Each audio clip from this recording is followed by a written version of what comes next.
Baik, kita masih lagi nak bercakap berkenaan dengan perkembangan banjir. Pastinya ketika ini bantuan itu amat diperlukan oleh mangsa-mangsa banjir di seluruh negara. Kesiapsiagaan koordinasi bantuan bencana Mercy Malaysia sudah memulakan gerak kerja bagi menyalurkan bantuan kepada mangsa banjir sejak Oktober sebenarnya di negeri-negeri yang terlibat.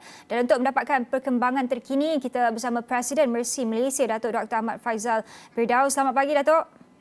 Selamat pagi. Datuk, pertama sekali bagaimana agaknya Mercy memainkan peranan ketika ini, ketika banjir buruk melanda ini, apa fokus bantuan yang diberikan dan mungkin Datuk boleh kongsikan di mana agaknya kawasan-kawasan yang menjadi tumpuan? Baik, kami memberi fokus dalam lima tema. Ya. Yang pertama ialah bantuan makanan, yang mana kita telah pun menghantar beberapa ribu kit ready to eat meals, ya, MRE, kepada mangsa-mangsa banjir terutamanya di Lembah Kelang, kedua-dua di Kelang dan Shah Alam, dan juga di kawasan Hulu Langat. Yang keduanya, kita juga telah menghantar barang-barang kendiri, penjagaan kendiri, ya, ataupun hygiene kits. Yang ini kita hantar ke kawasan-kawasan Lembah Kelang, di Shah Alam, di Hulu Langat, dan juga di Pahang dan Kelantan. Di Pahang saja sudah 1,400 lebih hygiene kits ini telah kita edarkan. Kemudian di setengah kawasan di Kelang, kita telah pun mula menghantar kit pembersihan jagaan rumah, ataupun household kits, sebab dalam 1,000 begitu, sebab ada ramai antara mereka yang telah pun pulang ke rumah masing-masing dan sedang melakukan aktiviti pembersihan dan sebagainya, dan cuba hendak menduduki semula rumah-rumah mereka, kediaman mereka. Ini adalah tumpuan kita yang ketiga. Yang keempat ialah tumpuan bantuan perubatan. Setakat ini kita telah melaksanakan klinik-klinik di Kelang, di Shah Alam, dan juga di Dengkil dan di Hulu Langat. Dan kita bekerjasama dan berkoordinasi dengan Jabatan Kesihatan Negeri Selangor terutamanya, dan juga dengan pihak berkuasa tempatan, dan antara pusat-pusat yang kita gunakan sebagai pusat bantuan perubatan kesihatan ialah pusat pengajaran kemahiran di Shah Alam, dan juga beberapa sekolah di Kelang, di Shah Alam, dan di Dengkil.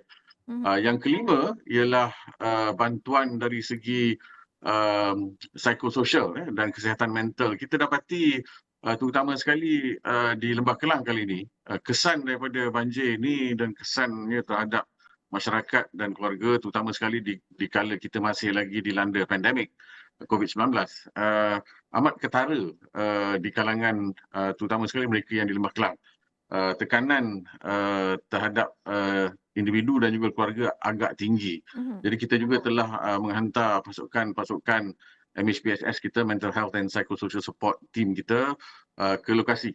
Dan hari ini juga kita akan hantar 3 pasukan lagi ke Shah Alam, ke Kelang, dan juga ke Hulu Langat.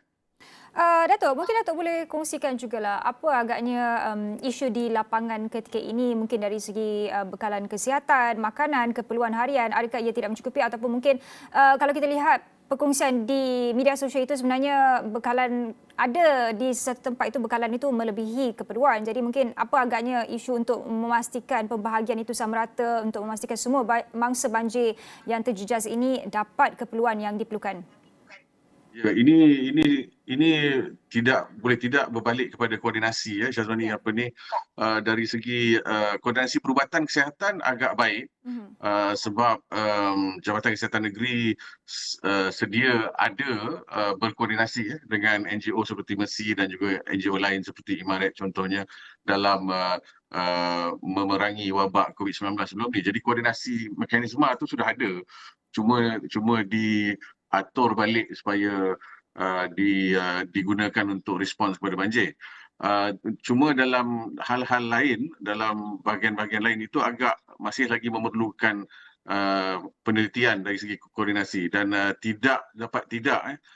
sebab kita lihat bukan hanya NGO yang berdaftar seperti Mercy, MRA dan sebagainya yang menghantar bantuan, ya, tapi juga individu dan juga kumpulan-kumpulan serta gerakan-gerakan komuniti, ya, masjid-masjid, syarikat-syarikat juga menghantar. Jadi apa yang berlaku ialah kebanyakan barang yang dihantar ni bukan tidak elok.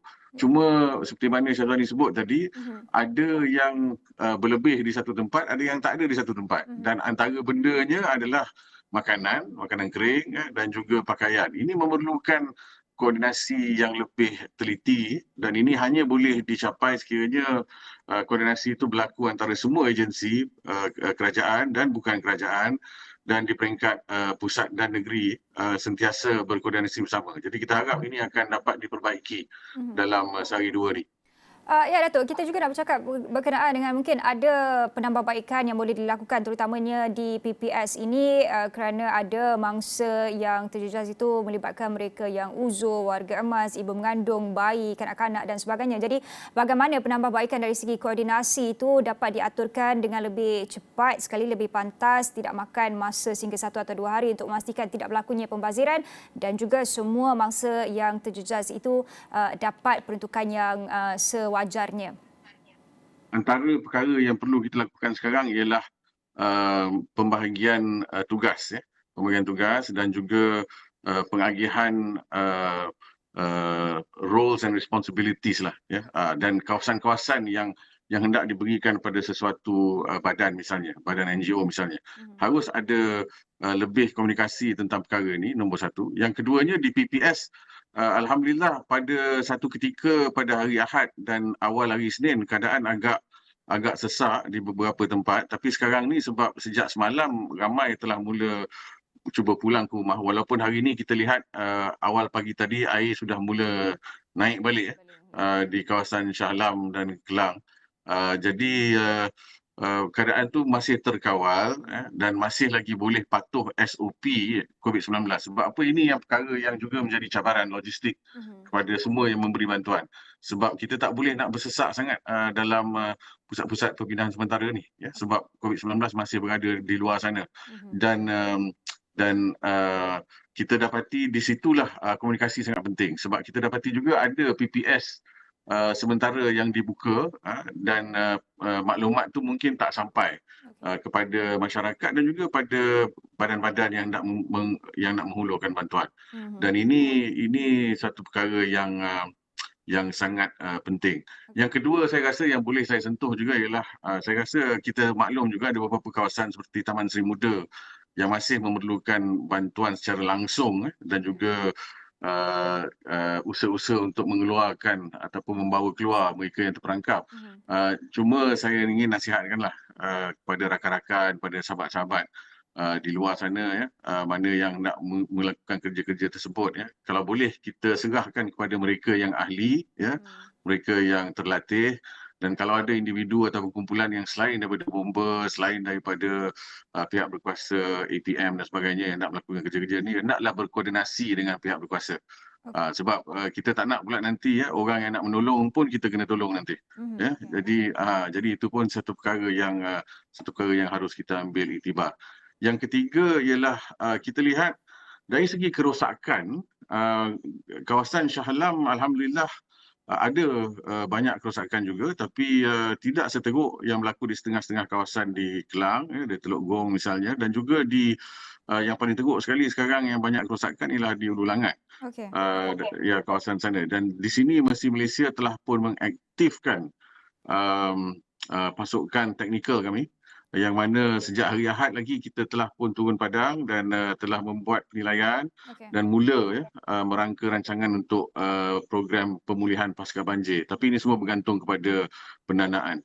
Dan akhir sekali ialah keadaan di Pantai Timur, di Pahang sebenarnya agak teruk juga dan ada beberapa kawasan yang kita sedang pantau dan kita akan hantar satu pasukan perubatan hari ini sebab sudah ada permintaan. Dan kita jangan lupakan negeri-negeri lain, Pahang, Kelantan terutamanya, dan juga termasuk negeri-negeri di utara yang Met Malaysia sudah pun keluarkan amaran bahawa hujan lebat akan turun dalam sehari dua ini. Baik, terima kasih Datuk Dr. Ahmad Faizal yang merupakan Presiden Mercy Malaysia atas penjelasan berkenaan dengan kesiapsiagaan dan juga koordinasi bantuan bencana oleh Mercy Malaysia sendiri.